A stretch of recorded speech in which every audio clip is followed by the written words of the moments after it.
ஆயக்கலைகள் 64 அதில் ஆணும் பெண்ணும் அறிந்தது எத்தனை ரகசிய கேள்விகள். உலகெங்கிலும் உள்ள வசந்த் தொலைக்காட்சி நேயர்களுக்கு வணக்கம். இந்த இனிய மாலை பொழுதில் உங்களை ரகசிய கேள்வி நிகழ்ச்சிக்கு அன்புடன் அழைக்கிறோம். இன்றைக்கி நிறைய பேர் ஆண்கள் எடுத்துக்கிட்டோன்னா ஒரு பக்கம் பிஸ்னஸ் டென்ஷன், நிறைய நேரம் லாங் ஒர்க்கிங் ஹவர்ஸு, இன்னும் பல்வேறு காரணங்களால் தாம்பத்திய உறவுன்றதே ரொம்ப குறைஞ்சி போகுது. ஏற்கனவே உலகத்திலேயே அதிகமாக தாம்பத்திய உறவில் ஈடுபடுறவங்க ஃப்ரெஞ்ச் பீப்புள் அப்படின்னு நம்ம இந்த நிகழ்ச்சியில் பார்த்துருக்கோம்.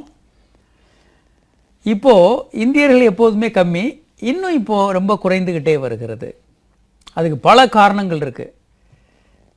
நிறைய நேரம் ஒர்க்கில் இருக்கிறது, ரெண்டு பேர் வேறு வேறு ஷிஃப்டில் இருக்கிறது, டிவி நீண்ட நேரம் பார்த்துக்கிட்டு இருக்கிறது, பொழுதுபோக்குகளில் அல்லது ஆல்கஹால் சாப்பிட்டு தூங்கிடுறது, இப்படி பல்வேறு காரணங்கள். இதில் இன்னொரு முக்கியமான காரணம், ஆண்களுக்கு ஆண் ஹார்மோன் ரொம்ப விரைவாக குறைகிறது.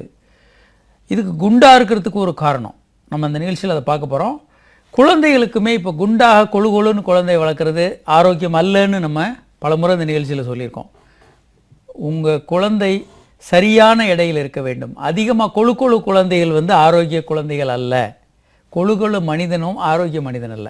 இப்போ எல்லாருக்கும் இது தெரியும். அப்போது இந்த மாதிரி அதிக எடையும் கூட ஆண்மை குறைவுக்கு அல்லது ஆண் ஹார்மோன் உடம்புல குறையிறதுக்கு காரணமாக இருக்கும். அது ஆண்மை குறைவு, ஹார்ட் அட்டாக், பல்வேறு பிரச்சனைகளை கொண்டு வரலாம். நம்ம அந்த படத்தில் நீங்கள் பார்க்குறீங்க, ஆண்கள் வளர்ந்த ஆண்களுக்கு வரக்கூடிய ஆண் ஹார்மோன் குறைவு. இது ஆண்மை குறைவுன்னு நம்ம சொல்ல, ஆண் ஹார்மோன் குறைவு, ஹைப்போகொனாடிசம்னு பேர். இது குழந்தைகளுக்கு வரலாம், அடல்ட்டுக்கு வரலாம். இப்போ நம்ம பார்க்க போகிறது வளர்ந்த ஆண்களுக்கான பிரச்சனைகளை பார்க்க போகிறோம். லோ டி அப்படின்னு இதுக்கு சொல்லுவாங்க. இதை லோ டெஸ்டோஸ்டிரான், லோ டி அப்படின்ற மாதிரி மருத்துவ உலகில் சொல்லக்கூடிய ஒரு விஷயம். இது எப்படி கண்டுபிடிக்கிறது அப்படின்னா, எப்படி இதை என்ன மாதிரி சிம்டம்ஸ் வச்சு பார்க்கணும், ஒரு அடல்ட்டுக்கு என்னென்ன சிம்டம்ஸ் இருந்தால் இதை இருக்கான்னு பார்க்கணும், எப்படி என்ன டிஃபரன்ஷியல் டயக்னோசிஸ், எப்படி டயக்னோஸ் பண்ணணும், என்ன ட்ரீட்மெண்ட் கொடுக்கணும், இந்த மாதிரி பல்வேறு விஷயங்களை இன்றைக்கி பார்க்க போகிறோம். இது ரொம்ப முக்கியமான விஷயம். ஏன்னா ஒரு வயதான கொழு ஆண் ஆண் ஹார்மோன் குறைவுனால் ஹார்ட் அட்டாக்கில் இறந்து போகலாம். ஒரு காலர் இருக்காங்க. ஹலோ வணக்கம். யார் எங்கேருந்து பேசுகிறீங்க மேடம்? பிரியா, பெங்களூர்ல இருந்து பேசுறேன். சொல்லுங்க பிரியா. சார், எனக்கு கல்யாணம் ஆகி இப்போ 1 year ஆக போகுதுங்க சார். ஓகே. நாங்க ஃபர்ஸ்ட் கொஞ்ச நாள் குழந்தை வேணாம்னு தள்ளி போட்டிருந்தோம். ஓகே. இப்பதான் சார் இன்டர்கோர்ஸ்ல இருக்கிறோம். சரிங்க. இப்ப இன்டர்கோர்ஸ்ல இருக்கும்போது எனக்கு பெயினும் இருக்குது, பிளஸ் இரிட்டேஷன், எரிச்சலும் ஜாஸ்தியா இருக்கு. இந்த பெயின் இருக்குன்றீங்களே, ஆணுறுப்பு முழுமையா ஆழமா உள்ள போய் செக்ஸ் பண்ணிட்டு இருக்கீங்களா? ஆமாங்க சார். சரிங்க. அப்படி இருந்ததுன்னா நீங்கள் பெயினை பற்றி ரொம்ப கவலைப்பட வேண்டாங்க. செக்ஸ் பண்ணுறதுக்கு முன்னால் உங்களை உங்கள் கணவர் தூண்டலாம். குழந்தை வேணும்னு நீங்கள் நினச்சிக்கிட்டு இருந்தீங்கன்னா ஜெல் மாதிரி யூஸ் பண்ணக்கூடாது. குழந்தை வேண்டான்னு நினச்சிங்கன்னா நீங்கள் ஜெல் யூஸ் பண்ணலாம். கேஒய் ஜெல்லி, விஎல்ஜி ஜெல், நிறைய ஜெல் இருக்குது. குழந்தை வேணும்னு நினச்சிங்கன்னா கொஞ்சம் வாட்ரு யூஸ் பண்ணிக்கலாம். ஆணுறுப்பில் கொஞ்சம் வாட்ரு தடவிட்டு நீங்கள் தாம்பத்திய உறவில், பெண்ணுறுப்புலையும் தடவிக்கலாம் தாம்பத்திய உறவில் இப்போலாம். ஏன்னா இந்த ஜெல்கள் எல்லாம் அதனுடைய பிஹெச், ஆஸ்மோலாலிட்டிலாம் வேறு. அது விந்தோட படும்போது விந்தணுக்கள் இறந்து போயிடும். விந்தணுக்கள் 7லேருந்து 8 பிஹெச்சும், ஆஸ்மோலாலிட்டி 320லேருந்து 380 வரைக்கும் தான் தாங்கும். அதுக்கு மேலே ஆஸ்மோலாலிட்டி இந்த விந்தணுக்கள் தாங்காது. ஆனால் வாட்டர் யூஸ் பண்ணிங்கன்னா, நிறைய யூஸ் பண்ணாமல் லிமிட்டடாக யூஸ் பண்ணும்போது பெண்ணுறுப்பில் இருக்கக்கூடிய செக்ரீஷனோடு அது மிக்ஸ் ஆகி பெரிய அளவுக்கு விந்தணுக்களை பாதிக்காது. ஒரு காலர் இருக்காங்க. ஹலோ வணக்கம். யார் எங்கேருந்து பேசுகிறீங்க சார்? வணக்கம் சார், நாங்கள் கர்நாடகாவிலிருந்து தினேஷ் அப்படிங்கிற பேரில் பேசுகிறோம். சொல்லுங்கள் தினேஷ். Sir, doctor சாருங்களே? நான் தான் பேசுகிறேங்க, சொல்லுங்கள். சார், எனக்கு 25 வயசு ஆகுதுங்க. ஓகே. கொஞ்சம் செக்ஸில் ஈடுபாடு அதிகம். இன்னும் திருமணம் ஆகலை. சுயன்பம் அடிக்கடி செஞ்சுக்குவேன். சரி. அதனால அடுத்த வருஷம் திருமணத்துக்கான ஏற்பாடுகள் நடந்துட்டு இருக்கு. வெரி குட், சொல்லுங்க. இந்த நேரத்துல ஏதாவது குழந்தைகளுக்கு இந்த மாதிரி நான் வாரத்துல வர 2-3 முறைகள் இந்த மாதிரி பண்றதுனால குழந்தை பிறப்புக்கு ஏதாவது பாதிப்புகள் வருமா? எந்த பாதிப்பும் வராதுங்க. இந்த மாதிரி நீங்க பண்ணலன்னு வச்சுக்கோங்க, சரிங்க சார். அப்போ தான் சந்தேகப்படுவோம் உங்களுக்கு ஏதாவது பிரச்சனை இருக்கலாம். இப்போ நான் அந்த நிகழ்ச்சியை தான் பேசிகிட்டு இருக்கோம், உங்களுக்கு டெஸ்டோஸ்டிரான் குறைவாக இருக்கலாம், இல்லை வேறு ஏதாவது பிரச்சனை இருக்கலாம்னு சந்தேகப்படுவோம். ஒரு நல்ல மனநிலையில் நல்ல உடல்நிலையில் இருக்கக்கூடிய ஆண் ஒரு வாரத்துக்கு 2-3 முறை சுய இன்பம் பண்ணுறது முற்றிலும் நார்மல். அப்படி ஒரு ஆண் சுய இன்பம் பண்ணலைன்னா அவர் ஆணே அல்ல, அவருக்கு ரொம்ப சிக்கல் இருக்குன்னு எடுத்துக்கணும். இதில் எந்த விதமான சந்தேகமே இல்லை. நம்ம பல விஷயங்களை எவிடன்ஸாக சொல்லியிருக்கோம், இந்த நிகழ்ச்சியில் திறந்து பாருங்கள். ஒரு ஆண் பிரச்சனையில் மாட்டும்போது, ஒன்று மன ரீதியாக மனநோய் இருக்குது, மன ரீதியாக மிக கஷ்டத்தில் இருக்கார், பிரச்சனையில் இருக்காருன்னா அவருக்கு விரைப்புத்தன்மை சரியாக வராது. அதே மாதிரி உடல் ரீதியாக சர்க்கரை வியாதி இருக்குது, ரத்த குழாய்களில் பிரச்சனை, ஹார்மோன் பிரச்சனைனா விரைப்புத்தன்மை வராது. நீங்கள் பெர்ஃபெக்டாக இருக்கிறீங்கன்னா செக்ஸ் உணர்வு நல்லா வரும், விரைப்புத்தன்மை வரும். இது அப்சல்யூட்லி நார்மல். ஒரு காலர் இருக்காங்க. ஹலோ ஹலோ சார், என் பேர் சிந்து, நாங்கள் மேட்டுப்பாளையத்துலேருந்து கால் பண்ணுறோம் சார். வணக்கம், சொல்லுங்கள் மேடம். சார், எனக்கு பீரியட்ஸ் ஆகவே இல்லை சார். சரிங்க. 2 days ஆயிருச்சு, நேத்தா டேட்டு. ஆனா பீரியட்ஸ் ஆகவே இல்லை. நான் காலையில மார்னிங் செக் பண்ணி பார்த்தேன், நெகட்டிவ் தான் காமிக்குது. ஆனா பீரியட்ஸ் ஆகவே இல்லை சார். ஆனா ஸ்டொமக் பெயின் ஆகுற மாதிரி இருக்கு, ஒயிட் பட்டுட்டே இருக்கு, இடுப்பெல்லாம் பயங்கரமா பெயின் ஆகுற மாதிரி இருக்கு சார். 2 நாள் தள்ளி வரலாங்க, அதில் ஒன்றும் பிரச்சனை இல்லை. 2 நாள் பீரியட்ஸ் தள்ளி வர்றது என்பது இயல்பானதுதான்.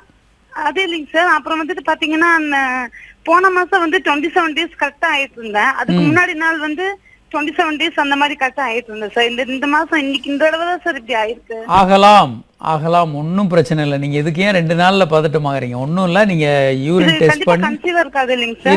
இருக்காது. யூரின் டெஸ்ட் பண்ணி நெகட்டிவ்னு வந்தா கன்செப்ஷன் இல்லை. Okay sir. நீங்க இன்னும் 2-3 நாள் தள்ளியும் பீரியட்ஸ் வரலைன்னா டாக்டர்கிட்ட போய் ஒரு ஸ்கேன் பண்ணிக்கங்க, ரிப்பீட் பண்ணி பாருங்க யூரின் டெஸ்ட்டை. அதுலேயும் இன்னொரு முறை பண்ணியும் நெகட்டிவாக வந்தால் டாக்டர்கிட்ட போயிட்டு ஸ்கேன் பண்ணிவிட்டு நீங்கள் வேறு மருந்துகள் எடுத்து பீரியட்ஸை ரெகுலரைஸ் பண்ணிக்கணும். பீரியட்ஸ் வர்றதுக்கு மருந்து எடுத்துக்கலாம். இது கண்டிப்பாக கன்ஃபார்மாக பீரியட்ஸ் கிடையாதாங்க சார்? 90%, 95% இல்லைங்க. ஃபால்ஸ் நெகட்டிவ்னு ஒன்று வேறு இருக்குது. ரொம்ப ரேராக ப்ரெக்னென்சி இருக்கும்போது யூரினில் நெகட்டிவாக வரலாம், ஆனால் அதெல்லாம் ரொம்ப ரேர், காமன் இல்லை. Okay sir. அதான் சார், நாங்கள் ரொம்ப பெயின், வயிறு ரொம்ப பெயினாக இருக்குது சார், என்னால் இதே பண்ண முடியல. அப்புறம் நாங்க நிறைய அந்த எள்ளுருண்டை அந்த மாதிரிலாம் எடுத்து பார்த்தோம் சார், அப்பவும் ஆகவே இல்லை. பப்பாயா எல்லாம், எள்ளுருண்டை பப்பாயா எல்லாம் சாப்பிட்டா ஆகும்னு யார் உங்களுக்கு சொன்னது சார்? ஃப்ரெண்டு சொன்னாங்கன்னு சொல்லிட்டு. நீங்க முதல்ல இந்த அட்வைஸ் ஃப்ரெண்டு சொல்றதெல்லாம் கேட்காதீங்க. ஃப்ரெண்டு, பக்கத்து வீட்டுக்காரங்க, பாட்டிகள் சொல்றதெல்லாம் கேட்காதீங்க. விஞ்ஞானம் நிறைய முன்னேறிச்சு. தவறான பப்பாயாளி சாப்பிட்டாலோ இல்லை எள்ளுருண்டை சாப்பிட்டா ஒன்னே தீட்டா வந்துடும், இந்த மாதிரிலாம் நம்பாதீங்க.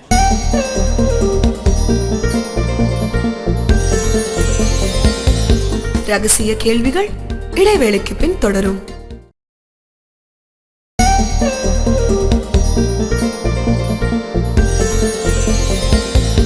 ரகசிய கேள்விகள் தொடர்கிறது.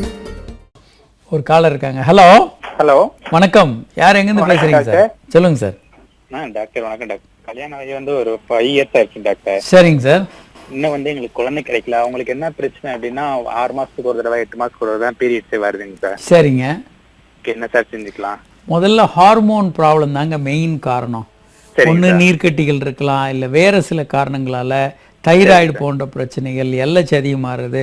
என்ன வயசுங்க அவங்களுக்கு? அவங்களுக்கு வயசு 27 ஆகுதுங்க. வேறு சில காரணங்களும் இருக்குது.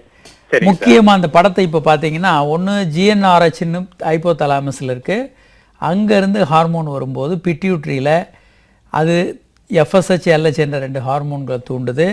அங்கேருந்து டெஸ்டிஸில் அது ஆக்ட் பண்ணுது. இது ஆண்களுக்கும் பெண்களுக்கும் இந்த சைக்கிள் ஒரே மாதிரி தான் இருக்கும். ஸோ இதில் ஸ்போம் எஃப்எஸ்ஹெச் விந்தணுக்களை உற்பத்தி பண்ணுறதுக்கும் பெண்களுக்கு கருமுட்டை உற்பத்தி பண்ணுறதுக்கும், எல்ஹெச் கருமுட்டை வெடிக்கிறதுக்கு பெண்களுக்கும், ஆண்களுக்கு ஹார்மோன் சுரக்கிறதுக்கும் உபயோகமாக இருக்கும். ஸோ நம்ம அரோமடைசேஷன் சொல்லிகிட்டே இருப்போம். இந்த டெஸ்டோஸ்டிரான் ஹார்மோன் கொழுப்புக்கு போய் அரோமடைசேஷன் ஆகி பெண் ஹார்மோன் ஈஸ்ட்ரோடயால் ஆகுது அப்படின்னு நம்ம பலமுறை சொல்லியிருக்கோம். படத்தில் பார்க்குறீங்க நீங்கள். ஒரு காலர் இருக்காங்க. ஹலோ. திருச்சியிலேருந்து சரவணன் பேசுகிறேன். சரவணன் சொல்லுங்கள் சார். இந்த செக்ஸ் பண்ணும்போது விந்து கீழே வந்துடுதுங்க. சரி. அதுக்கு என்ன பெண்ணுறுப்புலேருந்து வெளியே வந்துடுது? இல்லைங்க, எதுலேருந்து உள்ள போக மாட்டேதுங்க, கீழே வெளியில வந்துருங்க. விந்து அப்படியே சிகரெட் ஃபுல்லா வெளியில வந்துடுது. முதல்ல கவனிங்க, கொஞ்சம் கேள்வியை கவனிங்க.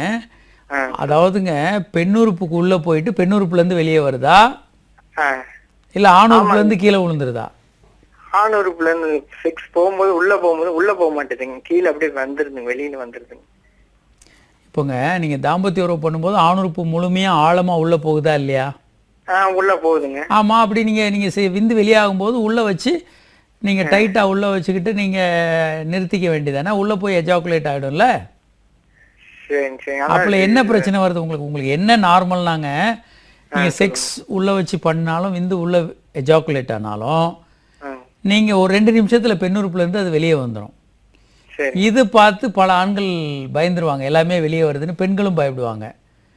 இது இயல்பானது. ஏன்னா இந்த விந்தில் 95% திரவம். புராஸ்டேட் என்ற சுரப்பியிலையும் செமைனல் வெசைக்கிள், அக்சசரி கிளாண்டுன்னு இந்த சுரப்பிகளிலிருந்து வர்ற திரவம். ஒரு 5% தான் விந்து பைகள்லேருந்து உற்பத்தி ஆகக்கூடிய அணுக்கள். இந்த அணுக்கள் மட்டும்தான் நீச்சல் அடித்து எல்லா பக்கமும் போகும். திரவம்லாம் அப்படியே வெளியே வரும். எல்லா திரவமும் வெளியே வர்றதை பார்த்துட்டு நிறைய பேர் பயந்துருவாங்க. அதைத்தான் நீங்களும் சொல்கிறீங்கன்னு நினைக்கிறேன். பெண்ணுறுப்பு உள்ளேயே போகலைன்னா அது விஷயம் வேறு. இது வந்து அன்கன்சூமேட்டட் மேரேஜ், நீங்கள் இன்னும் சரியாகவே செக்ஸ் பண்ணலன்னு அர்த்தம். ஸோ பெண்ணுறுப்பு உள்ளே போய் பெண்ணுறுப்புலேருந்து கொஞ்ச நேரத்தில் வெளியே வந்துடுதுன்னா நார்மல், அப்படி தான், அது இயல்பு. பெண்ணுறுப்பு உள்ளேயே போகலைன்னா நீங்கள் செக்ஸே இன்னும் சரியாக பண்ணலாம், நீங்கள் 2 பேரும் சேர்ந்து மருத்துவரை பாருங்கள். இன்னொரு காலர் இருக்காங்க. ஹலோ. ஹலோ, வணக்கம். யார் எங்கேருந்து பேசுகிறீங்க சார்? சார் நாங்கள் அண்ணா நகர்லேருந்து பேசுகிறோம். உங்கள் பேருங்க? என்னுடைய பேர் ராஜன். ராஜன், சொல்லுங்கள். மேரேஜ் ஆகி 1 இயர் ஆகுது. ஓகே. அம்மா குழந்தை இல்லை. சரிங்க. செக் பண்ணி பார்த்ததுல சுகர் இருக்கு அப்படின்னு சொல்லியிருக்காங்க. சரி. சுகர் இருந்தால் குழந்தை பிறகு லேட் ஆகுமா? அதெல்லாம் இல்லைங்க. சுகர் வந்து ஒரு 4-5 வருடங்கள் உங்களுக்கு தொடர்ந்து இருந்ததுன்னா விந்தணுக்கள் டேமேஜ் ஆகும், பெண்களுக்கு கருமுட்டை டேமேஜ் ஆகும். அதன் மூலமாக சில பிரச்சனைகள் வரலாமே ஒழிய நீங்கள் பயப்பட வேண்டாம். சுகர் வெயிட் ஜாஸ்தி இருக்காங்க, வெயிட் அதிகமாக இருக்காங்க. யாருக்கு சுகர் இருக்குது? உங்களுக்கா உங்கள் மனைவிக்கா? எனக்கு சுகர் இருக்கு. உங்கள் மனைவியை வெயிட்டை ரெடியூஸ் பண்ண சொல்லுங்கள். பெண்கள் வெயிட் வந்து ரொம்ப ரொம்ப முக்கியங்க. அதிக வெயிட் இருந்தால் கருத்தரிக்கிற வாய்ப்பு மிக மிக குறைவு. பெண்கள் வெயிட் ரொம்ப முக்கியம். ஒன்று, உங்களுக்கு சுகரை நல்ல கண்ட்ரோலில் வச்சுக்கோங்க. 2 பேரும் சேர்ந்து ஒரு குழந்தையின்மை சிகிச்சை மையத்துக்கு போய் 2 பேரும் ட்ரீட்மெண்ட் எடுத்துக்கோங்க. கடகடன்னு எல்லாத்தையும் சரி பண்ணி ஒரு குழந்தையோட உங்களுக்கு வீட்டை அனுப்பிச்சிடுவாங்க. ஒன்றும் கவலைப்படாதீங்க, ஒரு குழந்தையோட போயிடலாம் நீங்கள். சரி. இப்போது எப்போ ஒரு மனிதனை ஆண் ஹார்மோன் குறைபாடு உள்ளவர், டெஸ்டோஸ்டெரான் லோ டி அல்லது ஹைப்போகோனாடிசம் ஹார்மோன் குறைவாக உள்ளவர் என்று சொல்கிறோன்னா, அவருக்கு வந்து டெஸ்டோஸ்டெரான் அவர் உடம்புல எடுத்து பார்க்கும்போது குறைவாக இருக்கும். அதே மாதிரி விந்தணுக்கள் குறைவாக இருக்கலாம் சில நேரத்தில். இதை 2 வகையாக பிரிக்கிறாங்க, பிரைமரி செகண்டரின்னு சொல்கிறாங்க. வாழ்க்கையில் எப்போதுமே டெஸ்டோஸ்டெரான் குறைவாக இருக்கிறது, சின்ன விந்துப்பை அந்த மாதிரி இருக்கிறது. 2வது செகண்டரின்றது வேறு ஒரு பிரச்சனைனால விந்தணு ஹார்மோன் குறைவாக இருக்கிறதுனால இந்த பிரச்சனை வரலாம். இதை எப்படி ட்ரீட் பண்ணலாம்? இப்போ ஆண் ஹார்மோன் ஒருத்தருக்கு ஆணுக்கு குறைவாக இருக்குது, எப்படி வைத்தியம் பண்ணலாம்? ஒன்று வந்து ஆண் ஹார்மோன், இப்போ பிரைமரி, அவருக்கு வாழ்நாள் ஃபுல்லாக ஆண் ஹார்மோன் குறைவாக இருக்குது, விந்து பையே வளரலை, இந்த மாதிரி இருந்தால் வெளியே இருந்து நாம் ஆண் ஹார்மோன் கொடுக்கணும். முற்காலத்தில் இதெல்லாம் வசதி இல்லை. இன்றைக்கி வந்து ஆண் ஹார்மோன் இன்ஜெக்ஷனாக இருக்குது, மாத்திரைகளாக இருக்குது, ஜெல்லாக இருக்குது. ஜெல்லை உடம்புல தடவிக்கலாம், மாத்திரைகளை முழுங்கலாம், இன்ஜெக்ஷன் போட்டுக்கலாம். இன்னும் பேச்சஸ் இருக்குது, ஒட்டிக்கலாம், உடம்புல ஒட்டிக்கக்கூடிய பேச்சஸாக இருக்குது. இந்த மாதிரி நிறைய வகையில் கிடைக்குது. இதை நம்ம பயன்படுத்திக்கலாம். இப்போது செகண்டரி ஹைப்போகோனாடிசம்னு எப்போ சொல்கிறோம்? இவருக்கு வந்து முதல்ல ஹார்மோன் நல்லா தான் இருந்தது, இப்போ குறைஞ்சிக்கிட்டு இருக்குது. அடல்ட் ஆண்கள் வந்து 30 வயதுக்கு மேலேயே 1 mg/dL ஒவ்வொரு வருடமும் குறையுதுன்னு நம்ம சொல்லியிருக்கோம். ஆண் ஹார்மோன் குறைஞ்சிக்கிட்டே வரலாம். இந்த மாதிரி ஆண் ஹார்மோன் குறையலாம். இப்போது எப்படி ஒருத்தருக்கு வந்து டெஸ்டோஸ்டெரான் குறைவுன்னு சொல்லுவோம்?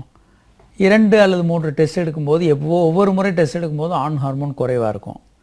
சில நேரங்களில் அவருக்கு அசோசியேட்டட் அதோடு சேர்ந்த சிம்டம்ஸ் இருக்கும். என்னென்னா தாடி மீசெல்லாம் சரியாக முளைச்சிருக்காது, உடலில் ரோமங்கள் முடிகள் வந்து போதுமான அளவுக்கு திக்காகவும் அந்த கர்லியாகவும் திக்காகவும் இருக்காது.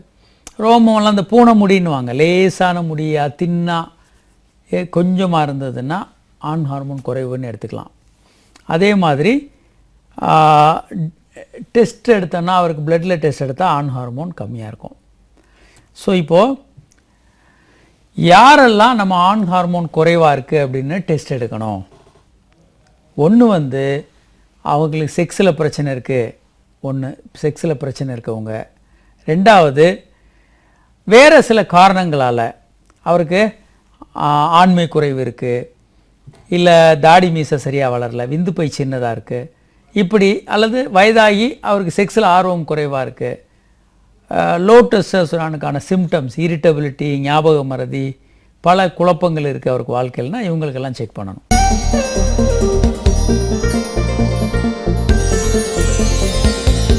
ரகசிய கேள்விகள் இடைவேளைக்கு பின் தொடரும்.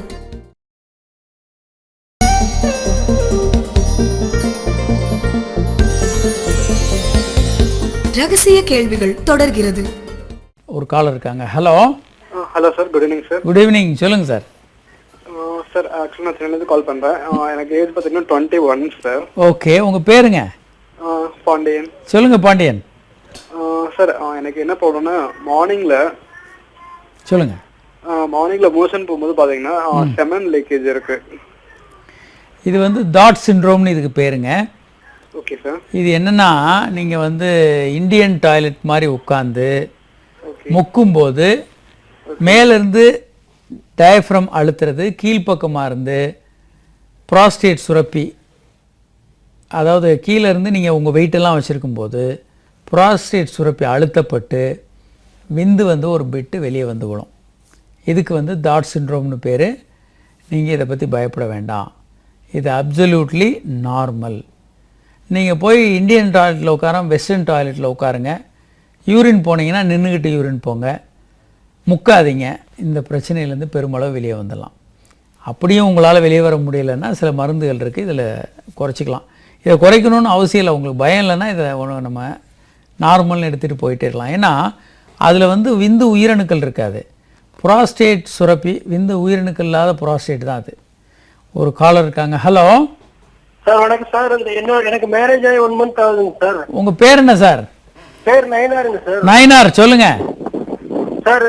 என்னோட மனைவி 1 month ஆகுது சார். நான் செக்ஸ் பண்ணும்போது அவங்க கேட்குற ஃபீலிங் எதுவும் இருக்கா, இன்பமா இருக்கான்னா இல்லைங்க. அது என்னவா சார்? உங்கள் மனைவி ஒவ்வொரு முறையும் உச்சகட்டம் அடைகிறாங்களா? அடையிறாங்க சார். அடையிறாங்க சார். எப்படி சொல்கிறீங்க அடைகிறாங்கன்னு? அவங்ககிட்ட கேட்குறத வச்சு சொல்ல முடியாதுங்க. நீங்கள் வந்து 14 நிமிடங்கள் தொடர்ந்து செக்ஸ் பண்ணணும். அது பெரும்பாலான ஆண்களால் முடியாது. உங்கள் நாக்கு வச்சு அந்த கிளைட்டோரஸை தூண்டணும், அல்லது விரல்கள் வச்சு தூண்டணும். இப்படி ஏதாவது செஞ்சால் தான் ஒரு பெண் உச்சகட்டம் அடைவாங்க. அல்லது நீங்கள் கீழே படுத்துட்டு மனைவி மேலேருந்து செக்ஸ் பண்ண சொல்லுங்கள். சாதாரணமான செக்ஸ் முறைகளில் ஒரு பெண் உச்சகட்டம் அடைய முடியாது. இது நல்லா தெரிஞ்சுக்கோங்க. எல்லா ஆண்களுமே 2 நிமிஷத்தில் விந்து வெளியேற்றிடுறாங்க. அதுவும் ஆண்கள் மேலேருந்து செக்ஸ் பண்ணுறாங்க. இதில் பெண்களுக்கு உணர்ச்சியே இருக்காது. ரொம்ப ஆரம்பத்தில் ஒரு த்ரில், அருகாமை, ஒரு எக்ஸைட்டேஷனால் கொஞ்சம் இன்பமாக இருக்கும். ஆனால் கொஞ்சம் நாள் ஆன உடனே அந்த பெண்ணுக்கு தெரிஞ்சிடும் நமக்கு இதனால் பிரயோஜனமே இல்லை அப்படின்னு. பல பெண்கள் வந்து இதில் வெக்ஸாகி போயிடுவாங்க. அதுக்கப்புறம் ஏன்னா தூக்கமே வராது. அதுக்கப்புறம் கணவன் வந்தாலே நேத்தானே பண்ணோம், எனக்கு தலை வலிக்குது, எனக்கு உடம்பு வலிக்குது, டயர்டாக இருக்கேன்னு செக்ஸே ஒத்துக்க மாட்டாங்க. ஏன்னா அவங்களுக்கான பெனிஃபிட் கிடைக்கிறது இல்லை.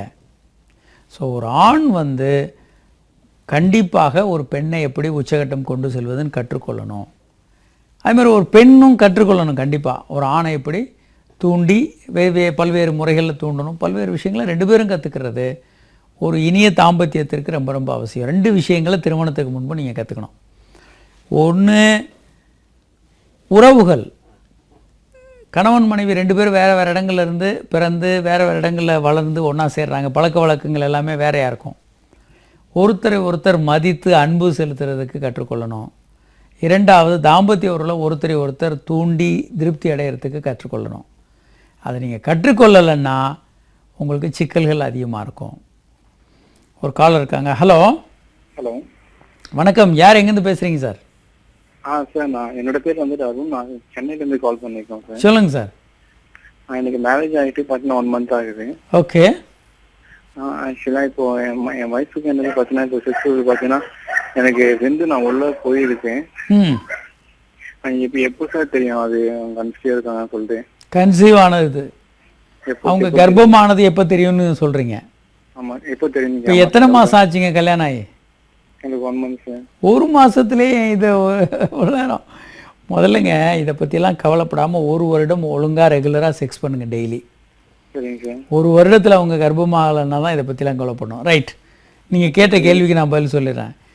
நீங்கள் அவங்களுக்கு ரெகுலராக பீரியட் போன முறை 27ஆம் தேதி வந்துருந்ததுன்னா இந்த மாதம் 27 வரைக்கும் வெயிட் பண்ணுங்கள்.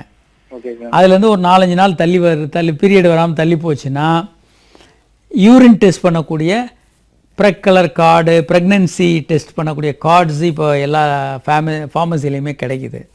அதை வாங்கிக்கிட்டு காலையில் ஃபஸ்ட்டு யூரினை ஒரு சின்ன கண்டெய்னரில் கலெக்ட் பண்ணி ஒரு 2 சொட்டு அந்த ஒரு பள்ளம் இருக்கும், அந்த வெல் அப்படின்னு சொல்லுவோம், அதில் விட்டுட்டு கொஞ்சம் 1 நிமிஷம் வெயிட் பண்ணிங்கன்னா 2 கோடு தெரிஞ்சால் அவங்க கர்ப்பமாக இருக்காங்கன்னு எடுத்துக்கணும், 1 கோடு தெரிஞ்சால் அவங்க கர்ப்பம் இல்லைன்னு எடுத்துக்கணும். ஸோ இது ரொம்ப சிம்பிளான டெஸ்ட்டு, உங்களுக்கு துல்லியமான ரிசல்ட் கிடைக்கும். ஸோ நம்ம ADAM syndrome, adult onset of ஹைப்போகோனாடிசத்தை ஆடம்னு சொல்கிறோம். இதை பற்றி நம்ம நிறைய விஷயங்களை பார்க்க போகிறோம் இன்றைக்கி. அதை எப்படி நம்ம கண்டுபிடிக்கிறது, ஒவ்வொரு ஆணும் தனக்கு இந்த பிரச்சனை இருக்கான்னு கண்டுபிடிச்சிக்கலாம். அதற்கான கேள்விகள் என்ன, நீங்களே உங்களை கேட்டுக்கிட்டு நமக்கு டெஸ்டோஸ்டெரான் குறைவாக இருக்கா இல்லையான்னு கண்டறிய முடியும். நாளைக்கு இதனுடைய தொடர்ச்சியை பார்ப்போம். இன்று இந்த நிகழ்ச்சியில் பங்கு கொள்ள இயலாத வாசகர்கள் உங்கள் கேள்வியில் எங்களுக்கு SMS மூலமாக அனுப்பலாம். 9841266666 என்ற எண்ணுக்கோ 94494444 என்ற எண்ணுக்கோ உங்கள் கேள்வியில் எங்களுக்கு SMS மூலமாக அனுப்பலாம். அல்லது hi@drkamaraj.net என்ற மின்னஞ்சல் முகவரிக்கு உங்கள் கேள்வியில் எங்களுக்கு மின்னஞ்சல் அனுப்பலாம். மீண்டும் நாளை சந்திப்போம். வணக்கம்.